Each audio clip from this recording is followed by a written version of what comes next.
Je voudrais ici saluer la démarche inclusive du gouvernement.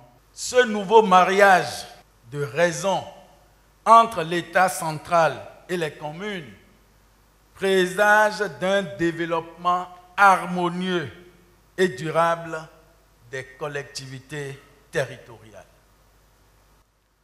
Les sujets mis en débat ici, c'est vrai, sont de ressort textuel de la compétence des communes, mais l'État central a décidé d'accompagner. L'État central a décidé d'aider.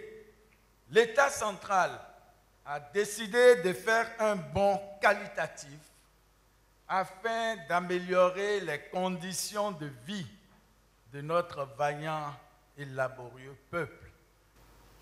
Le choix de ces préoccupations qui concourent à la modernisation de notre ville et à l'amélioration des conditions de vie de nos populations témoigne, encore une fois, de votre ambition pour la cité métropolitaine de Cotonou.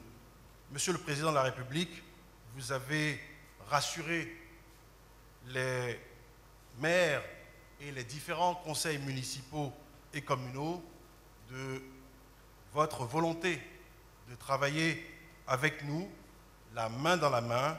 Nous souhaiterions que, en plus du programme d'urgence que vous projetez, qu'on prenne en compte le renforcement des capacités de la ville à faire face à l'entretien des ouvrages projetés.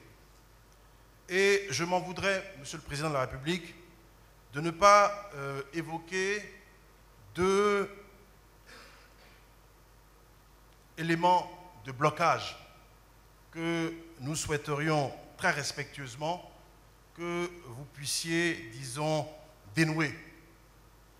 Il s'agit de la salubrité, et jusqu'à l'heure où nous vous parlons, Monsieur le Président de la République, nous ne sommes plus en contrat avec aucun prestataire. Nous voudrions vous demander de faire en sorte que la préfecture puisse approuver les contrats que nous avons apprêtés pour réhabiliter un certain nombre d'infrastructures marchandes.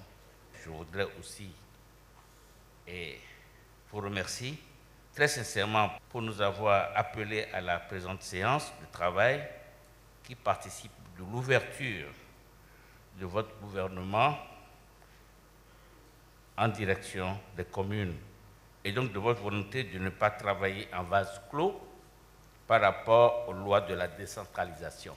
Vous avez dit qu'il y a un grand projet du tourisme pour Ouida, ça ne nous suffira pas. Ouida, nous avons un grand marché très connu sur le plan national qui est Paou, et je souhaiterais que vous puissiez faire un marché beaucoup plus grand parce que c'est un marché qui est actuellement dans un état désastreux.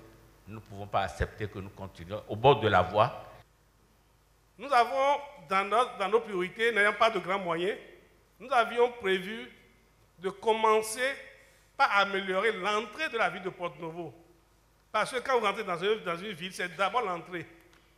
Notre souci principal,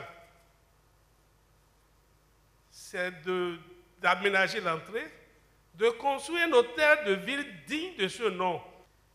En dehors de l'hôtel de ville, qui doit être à l'entrée, qui doit accueillir tous ceux qui rentrent dans la ville et tous les aménagements qu'il faut faire pour l'entrée, nous avons prévu que la berge ouest, la Guinée, qui a un trésor abandonné,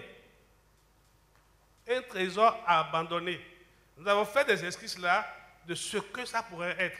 Le projet de revêtement des voies, ça paraît important. Si nous devons révéler Porto-Novo au monde à travers sa culture, à travers son vaudou, à travers ses masques, il faut que les gens, ceux qui viennent à Porto-Novo, puissent circuler. Je veux qu'on replace la commune de Semenkoji dans son sens, dans son contexte.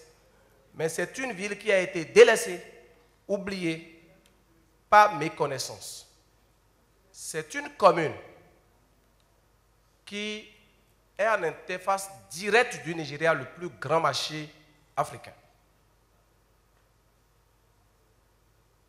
c'est inadmissible qu'on puisse comprendre ou savoir tout coup qu'une commune qui relève ou qui constitue le vivier de l'économie d'une nation, sans que cette commune ne soit prise en charge entièrement.